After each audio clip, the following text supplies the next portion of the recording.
C'est l'heure de l'accueillir, elle est avec nous en studio, on vous adorez ses chroniques, elles sont hyper bien écoutées sur divi-sur-kayef.be. Maître Xavier fait son retour dans les studios de Kayef. Bonjour Maître Xavier. Bonjour Davy, bonjour Chloé, comment ça va? Ça va bien. Super bien. Alors t'as décidé de finalement de revenir à tes premiers amours, à ton amour tout court, qui est la circulation. C'est ça, puisque c'est un grand amour. C'est une des matières que tu maîtrises. Et la question que tu nous poses finalement, c'est que faire en cas d'accident sur la route, c'est ça? Oui. Et tu nous as préparé des mises en situation. Et puis nous, on va voir finalement si on a les bons comportements, etc., etc. Ou pas.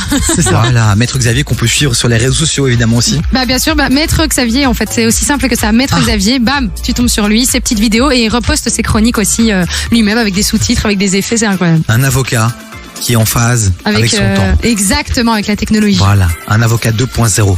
3.0, j'ai voilà. envie de te Il y a dire. des avocats 2x0. Lui, c'est 2.0. Vraiment, c'est important. Maître Xavier, une première situation. Alors la première situation, vous êtes en train d'écouter Kayef à fond dans votre voiture, vous passez dans une rue étroite, vous touchez un rétroviseur sans vous en rendre compte, vous arrivez chez vous, vous vous rendez compte qu'il y a eu un accident parce que vous voyez les traces sur votre véhicule. Qu'est-ce que vous devez faire? Comment réagir? Alors, attends. Alors, est-ce que c'est comment on réagit ou est-ce que comment il faut réagir? Comment il faut réagir? C'est ça. On va faire un jeu. Moi, je vais dire comment je pense que Chloé réagirait.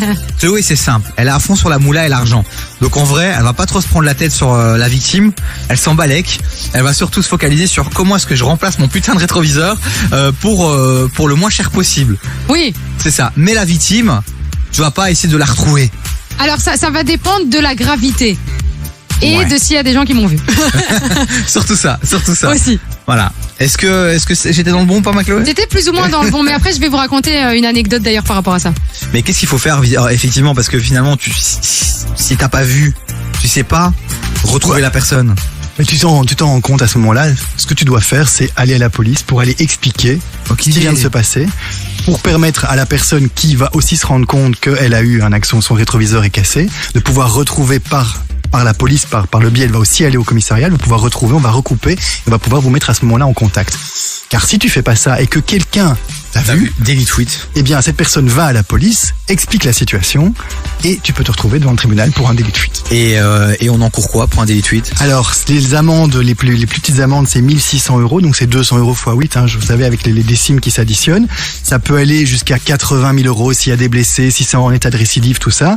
Il y a de la prison qui peut en principe être prononcée. Moi je l'ai jamais vu dans un dossier, mais en tout cas c'est dans le code. On peut vous confisquer le véhicule et on peut aussi vous retirer le permis de 15 jours de manière définitive. Mais ça, c'est ce qui arrive en général quand même assez souvent. Non, c'est plutôt les amendes et alors le retrait de permis et des choses comme ça. Exactement, c'est globalement. exactement. Mais ils y vont pas avec le droit de la cuillère. Donc, non, mais la prison, c'est souvent quand il y a genre un meurtre, un décès et que tu pars et qu'on t'a cramé.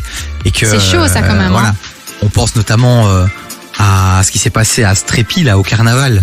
Ouais. La personne qui a foncé et qui, je pense, partait pour un délit de fuite et a fini par se prendre un mur, mais aujourd'hui il est en prison quoi. Et c'est violent quand même. Oh mon Dieu, mais quelle horreur. Bref, restons sur que faire histoires en cas d'accident sur la route. Les amis, vous réagissez 0472 22 7000. On continue à en parler avec Maître Xavier qui reste avec nous, mais là on enchaîne avec de la musique ou de la bonne musique. Qu'est-ce qu'on a dans la suite? On a du Lato qui arrive, il y a du Richie Boy aussi avec Bush Kalosha et on va terminer avec du Taiki, je pense. Ah, j'aime beaucoup. Lourd, non? Très très lourd. J'envoie la sauce? Envoie la sauce. Let's go. 16h-19h. T'écoutes Davy sur Kayef. On parle de que faire en cas d'accident sur la route. On a évoqué notamment le cas de ce fameux rétroviseur qu'on aurait chopé sans le faire exprès. Et puis on le remarque arriver chez nous. Que faut-il faire? Si vous n'étiez pas là, vous irez réécouter la chronique sur divi-sur-kayef.be. Par contre, Chloé insiste pour nous raconter une petite histoire, Maître Xavier. Donc on est tout oui, on va l'écouter en espérant que ce soit captivant, ce qui est souvent le cas avec Chloé. Mais il faut savoir que je devais ramener du matériel à un pote à moi, que j'étais du côté d'Anderlecht. Et tu sais, j'arrive dans une rue et je suis à moitié concentrée parce que évidemment, comme d'habitude, toi, je crois que je suis au téléphone avec quelqu'un. Et donc, je suis au téléphone, je dois tourner à gauche dans la rue et puis aller me garer. Et en fait, il y avait beaucoup d'espace pour me garer. Donc, tu sais, j'y vais pas en marche arrière, j'y vais directement bam en marche avant. Ouais. Sauf que le problème, c'est que comme j'y vais bam en marche avant, je me rends pas compte que je prends trop court mon tournant pour rentrer dans la place de parking et je chope la voiture juste à côté de moi. Enfin, juste derrière moi, du coup. Je chope l'avant de cette voiture et là je me dis merde et tout, je vais devoir, il faut payer le truc. Je me dis non, ça va encore me coûter la blinde. Tu sais quoi, je vais faire comme si ça n'a pas existé. Je vais faire comme si ça n'a pas existé. C'est pas grave, je vais mettre un peu plus loin et j'ai vu qu'il y a personne qui a capté, donc délit de fuite. Honte à vous. Honte à moi, mais tout le monde le fait. Bref. Scandaleux. Peut-être. Mais là, du coup, je vais chez mon pote ramener le matos et je lui explique. Je dis, ouais, tu sais pas ce qui vient de m'arriver. Tu vois la voiture qu'elle a, je viens de la choper et tout. Mais il y a pas grand chose, il y a quasi rien, tu vois. Non, ne me dis pas que c'est sa voiture. Non, c'est pas sa voiture, mais c'est la voiture de son voisin. Et il me dit Clos. Et en plus, lui, c'est un peu, tu sais. Aïe. En plus, tu sais quoi, c'est un pote à moi. C'est celui qui joue l'imam dans le film, dans la série de Nawel Madani.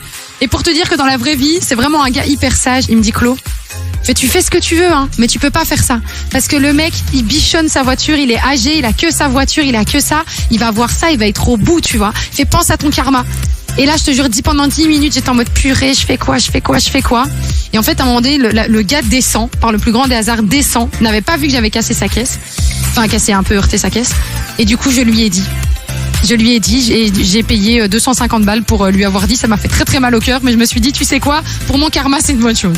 C'est bien. Ouais, c'est bien. Alors, je retiens quand même que son premier comportement, c'était de Ah, mais bien sûr, mon premier comportement, c'était de fuir, bien sûr. Eh ben, bravo, elle est belle. Mais Elle genre, est belle, la faut belle. aussi. Elle est belle. Justement, Davy, qu'est-ce qu'on peut faire si on est victime d'un délit de fuite, si Ah, on ça, est... c'est une vraie question. On Voilà. est victime d'une Chloé. Parce que Voilà. souvent, on se dit, on se dit, de toute façon, personne n'a vu, on sait pas, on va aller à la police, ça sert à rien. Oui, ça c'est un cas, c'est le cas de Chloé. Là, effectivement, s'il y a pas d'autres témoins, si personne n'a vu, ben effectivement, Chloé aurait pu s'en sortir, ok. Mais moi, ce que j'ai déjà vécu et d'autres des clients à moi, c'est que vous avez un accident, vous êtes dans la circulation, ok. Vous voyez la voiture qui a un accident avec vous et la voiture se casse, elle s'en va, elle prend la fuite vraiment. Alors qu'est-ce que vous pouvez faire à ce moment-là? Vous avez une idée? Bah déjà, il faut prendre la plaque. plaque. Déjà, la plaque, premier réflexe, noter la plaque, et puis appeler la police. Exactement, mais c'est ça qu'il faut faire. appeler la police. L'idéal, c'est de prendre une photo, mais en tout cas d'avoir les infos, la marque de la voiture, la couleur, et aller directement à la police pour faire constater les dégâts que vous avez eus, expliquer exactement l'endroit où c'est. Si ça se trouve, il y a des caméras de surveillance qui pourront peut-être retrouver la trace du véhicule.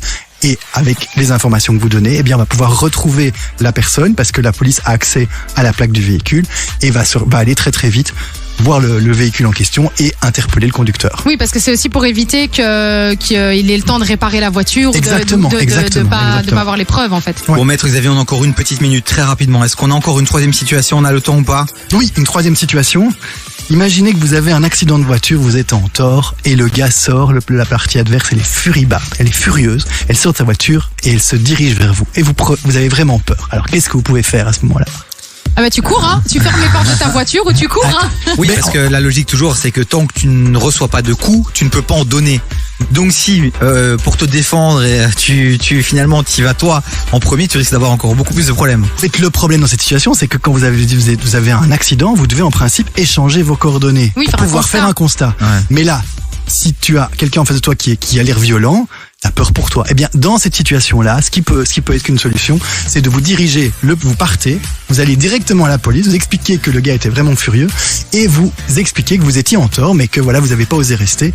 Et là, finalement, il n'y aura pas de délit de fuite parce que la police pourra à ce moment-là retrouver l'autre véhicule et faire en sorte que l'accident soit déclaré à l'assurance. C'est intéressant, c'est vrai qu'on n'a pas ce réflexe-là parce qu'on est souvent Non. dans l'émotionnel, etc. On n'a pas le réflexe de dire ok, je vais partir, je vais aller au bureau de police. Après, le risque évidemment, c'est que si tu démarres et que tu pars, l'autre ne sait pas que tu vas vers le bureau de police, donc il va peut-être penser à un délit de fuite. Oui. Le mec était déjà nerveux, mais alors il va l'être encore plus. T'es ta queue derrière, donc oui, mais il faut sentir le moment, quoi. C'est Il faut délicat, hein. faut sentir. Ou alors ouais, tu préviens, tu dis écoutez, voilà, je vous sens énervé, je sens que ça va partir en sucette. c'est l'idéal. Bah, ou appelons la police. Appelons, ouais, ou alors allons à la police directement. Mais bref, c'est risqué quand même, hein, maître Xavier, c'est soir. Il faut sentir. Mais en tout cas, c'est vrai que c'est un réflexe intéressant. On n'y pense pas. Mais bon, voilà. Que faire en cas d'accident de la route? Ben, on en a parlé avec maître Xavier. Le débat continue sur la plateforme de replay, sur YouTube aussi en commentaire. Si vous avez des questions, des demandes de précision, vous n'hésitez pas. Et puis vous n'hésitez pas surtout à aller sur Instagram. Sur le compte de maître Xavier où il va reposter évidemment ce replay. Si vous voulez l'écouter encore plus vite que Xavier, vous allez sur devi-sur-kayef.be dès demain pour retrouver cet épisode de maître Xavier. Déjà l'heure de se dire au revoir. On va se quitter avec maître Xavier. Maître Xavier qu'on retrouvera, je l'espère, la semaine prochaine. Oui. Tout à fait. Dernière ligne droite avant la fin de la saison. Encore 2 chroniques qui s'annoncent de maître Xavier. Ma Chloé, je te fais de gros bisous. On se Mais retrouve oui, demain. gros bisous tout le monde.